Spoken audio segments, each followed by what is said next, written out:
አልጠፋብሽ አለኝ የእግዚአብሔር ምሕረት አሳዳጊነቱ አባትነቱ ከሕይወቴ ጅምር ትዝታ አይደለም እያነሳው ምተርክለት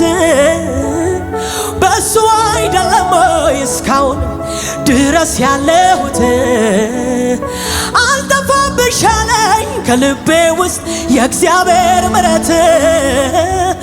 አሳዳጊነቱ አባትነቱ ከሕይወቴ ጅምር ትዝታ አይደለም እያነሳው ምተርክለት በሱ አይደለም እስካሁን ድረስ ያለሁት